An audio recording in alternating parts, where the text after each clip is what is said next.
y tampoco se lo pedimos.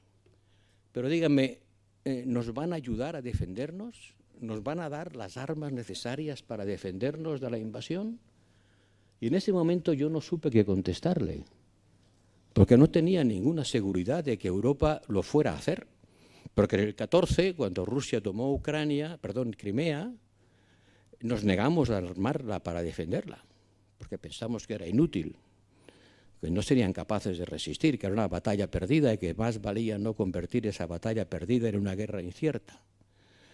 Pero cuando invadieron en lo que pensaban que iban a ser 15 días para llegar a Kiev, rompimos otro tabú. Y sí, no se puede gastar para armar a un país en guerra. Pues lo hicimos y lo seguimos haciendo. Y seguimos ayudando a Ucrania, no solo con armas, sino también con la ayuda necesaria para que puedan seguir subsistiendo. El 70% del sistema eléctrico de Ucrania ha sido destruido. Imagínense ustedes lo que será este invierno para Ucrania, país donde hace bastante frío, si el 70% de su sistema de producción de electricidad está fuera de uso. Imagínense cómo sería su vida si tuvieran que reducir al 30% el consumo de la electricidad en las casas, en las fábricas, en el transporte, en la iluminación, en todo. Bueno, la ayuda a Ucrania nos ha costado hasta ahora 100.000 millones de euros. Y a Estados Unidos una cifra parecida, aunque un poco inferior. Para que lo comparen, la inversión pública del Estado español son unos 10.000 millones al año. O sea, 10 veces más o 10 veces menos. ¿Es posible mantener este esfuerzo? No lo sé. Los europeos dirán. Ese esfuerzo a los ucranianos lo pagan no con dinero, sino con vidas. Y sí, la guerra continúa y mientras les ayudemos, seguirán defendiéndose. Y por eso hay voces que dicen que la ayuda militar a Ucrania prolonga la guerra. Es una tautología, claro. La ayuda militar prolonga la guerra. Viceversa, si no tuvieran ayuda militar, tendrían que rendirse en un par de semanas.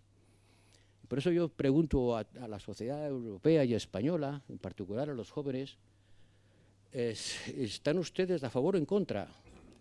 Está viendo que si dejan de ayudarla, en 2 semanas Rusia está en Kiev, con un gobierno títere como el de Bielorrusia, la sociedad ucraniana aplastada, las tropas rusas de la frontera de Polonia y Rusia controlando el 40% del mercado mundial de cereales, por ejemplo. Sí, yo sé cómo acabar esta guerra. Lo sé, muy fácil. Dejo de suministrar armas a Ucrania y la guerra se acaba en 2 semanas. Pero no es esa la manera en la que quiero que acabe esa guerra. ¿Que quiero que acabe? Claro que quiero que acabe. Y los que más quieren que acabe son los ucranianos. O sea, las voces de los pacifistas de salón que dicen hay que acabar con esta guerra ya. Hay que preguntarles ¿y qué pasa después? Porque si no me explica usted qué pasa después, su grito de paz no me sirve. ¿Qué pasa después?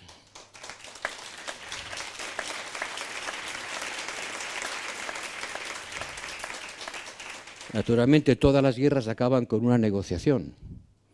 Y se hace lo que se puede para que esa negociación tenga lugar, que no tiene lugar ni tendrá lugar hasta que no se sepa el resultado de las elecciones americanas. En todo caso, hemos de seguir, creo, ayudando a Ucrania y esto requerirá más recursos y más unidad. Pero ese momento de Demóstenes no es solo con respecto a Ucrania. Cuando yo llegué a Bruselas, la primera cosa que hice fue asistir al entierro de 9 soldados franceses muertos en Mali. Hoy no queda ni un solo soldado europeo, ni francés, ni de otra nacionalidad en toda la banda sahariana, ni en Mali, ni en Níger, ni en Chad, ni en la República Centroafricana, ni en Burkina Faso. En su lugar están los rusos, los Wagner, que ahora les llaman Afrika Korps. En Libia, cuando yo llegué a Bruselas, había italianos y franceses, no necesariamente unidos, por desgracia más bien no unidos. Ya no queda nadie más que una línea de bases navales turcas y rusas, enfrente de Sicilia.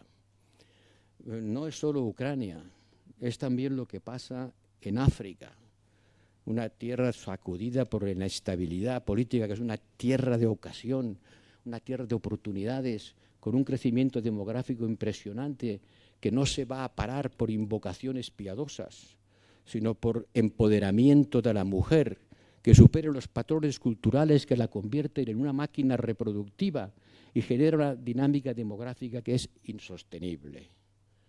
Pero cuando hay gente como el expresidente de Níger, mi amigo Bazoum, que quería hacer precisamente una política que protegiera a la mujer y me decía, ayúdenme a hacer que las niñas de 14 años vayan a un colegio y escapen a su familia, porque si no las van a casar y van a empezar a parir y van a seguir haciéndolo durante los próximos 20 años. Ayúdenme a protegerlas. Bueno, después vino un golpe de Estado y hace un año que no sabemos nada de él. Pero hay gente que quiere hacer políticas de progreso en el mundo y tenemos que estar a su lado, ayudándoles y comprometiéndonos más de lo que hacemos. Tenemos conflictos en África y el más importante y dramático conflicto es el que tenemos entre Israel y Palestina en Gaza. Son dos conflictos distintos. El de Ucrania es un conflicto generado por una potencia imperial, y lo digo con todas las palabras, una potencia imperial de un régimen autoritario que ha invadido a otro país. Seguramente puede esgrimir razones sobre por qué ocurrió, y desde la Guerra Fría hicimos errores en la manera de asimilar la Rusia que surgió después de la caída del Imperio Soviético, todo lo que ustedes quieran. Pero esa es una invasión imperial de un país, mejor dicho, de un régimen político que sigue teniendo una mentalidad imperial para reconstruir lo que fue el Imperio Soviético o el Imperio zarista. Gaza es una lucha terrible de dos pueblos por la misma tierra, que ya dura más de 100 años.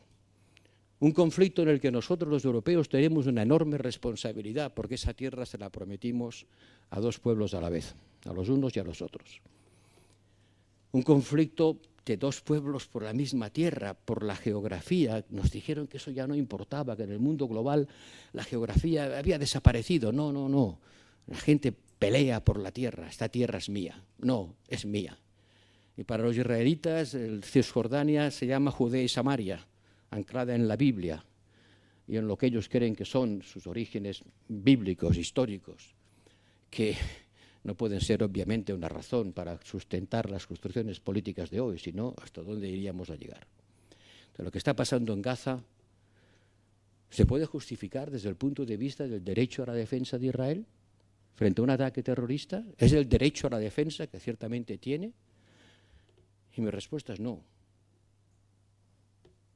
Esa respuesta solamente me compromete a mí, porque no es la política oficial de la Unión Europea. Pero yo creo honradamente que no se puede decir que los 40.000 muertos en Gaza obedecen al derecho a la defensa de un pueblo agredido por una amenaza terrorista. Porque todos los derechos tienen límites, y el derecho a la defensa también. Y sus límites son el derecho internacional humanitario. Y lo que está ocurriendo allí es ciertamente una violación del derecho internacional humanitario, a veces voceada y espoleada por miembros del gobierno de Israel que dicen que lo razonable sería matar de hambre a los 2 millones de palestinos de Gaza, pero que lamentablemente la comunidad internacional no lo permitiría. Hablando de discursos de odio, Presidenta, ¿puede haber un discurso de odio más intenso que este?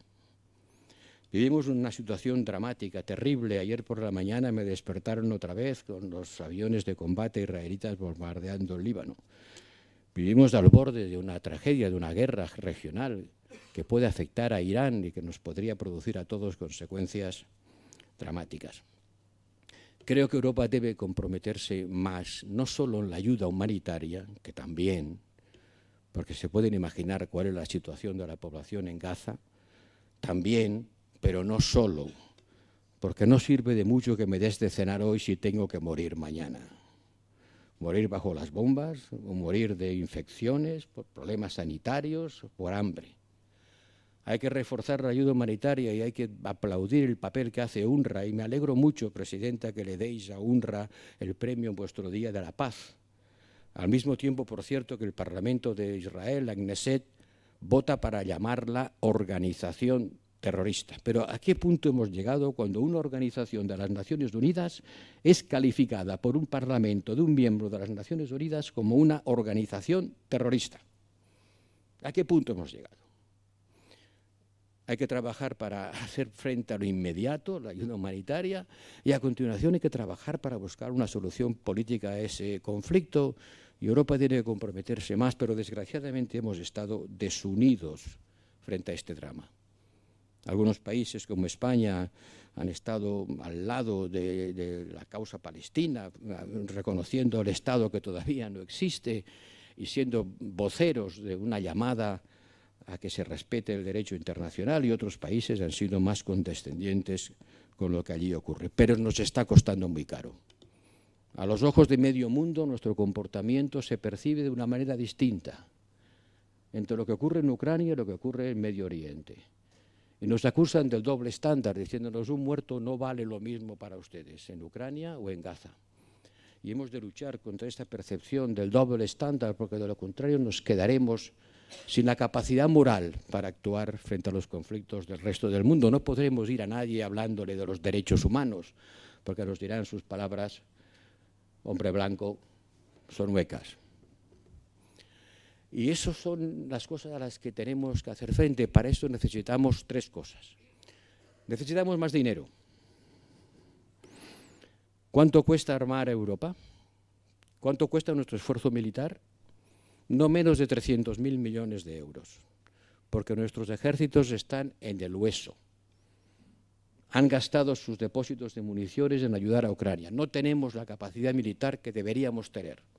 Desde el año 2008 Europa ha vivido un proceso de desarme silencioso, reduciendo la capacidad de nuestros ejércitos y de nuestra industria militar.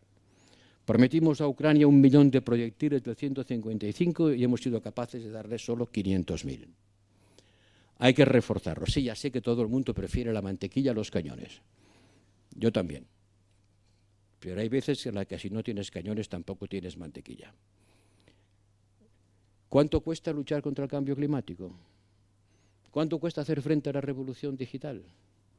¿Cuánto cuesta reforzar la cohesión de nuestras sociedades? ¿Cuánto cuesta hacer frente al reto tecnológico en un mundo donde China y Estados Unidos nos lleva varios cables de adelanto? Más dinero. Por eso no entiendo a los que dicen que la solución consiste en bajar los impuestos. Al contrario, necesitamos un esfuerzo fiscal mayor y repartido de forma más justa, pero sin duda mayor. Y administrado comunitariamente, porque si cada país europeo aumenta su gasto militar homotéticamente a lo que tiene ya ahora, si todo el mundo hace 1,x veces lo que ya tiene, sin pararse a mirar lo que hace el del lado y sin coordinarse con los demás, el resultado será un gigantesco despilfarro de recursos, porque hemos de hacer que nuestra capacidad militar no se multiplique por X en cada sitio, sino que llene los vacíos que tiene, las cosas que no tenemos, y evite las duplicidades que tenemos demasiadas. ¿Cuánto cuesta todo eso? Pues mucho más de lo que el 1% del PIB puede atender. Y por eso la Europa de mañana se hará comunitarizando más recursos al estilo hamiltoniano. Necesitamos más unidad. Yo tengo que conseguir acuerdos por unanimidad. ¿Saben lo que es unanimidad a 27? Ustedes son, supongo, miembros de alguna comunidad de vecinos. Si tuvieran que decidir por unanimidad todo lo de la comunidad, seguro que las cañerías se romperían antes de que pudieran arreglarlas. Y hay 10 países más que están en cola. Cuando en vez de 27 seremos 37, ¿seguiremos decidiendo por unanimidad? Espero que no, porque ya ahora es muy difícil. Yo tengo 6.000 millones de euros en caja que no puedo darle a Ucrania porque hay un país que se opone. Unanimidad no es una forma de construir una comunidad política. Hay que haber acuerdos y desacuerdos, y el que esté en desacuerdo tiene que procurar formar parte del acuerdo o quedarse en su rincón. Pero si todo el mundo sabe que sin él no hay acuerdo, todos se quedan en su rincón, esperando que vayas a comprar su voto, a darles algo que a veces no tiene nada que ver con lo que estás discutiendo para conseguir que te deje hacer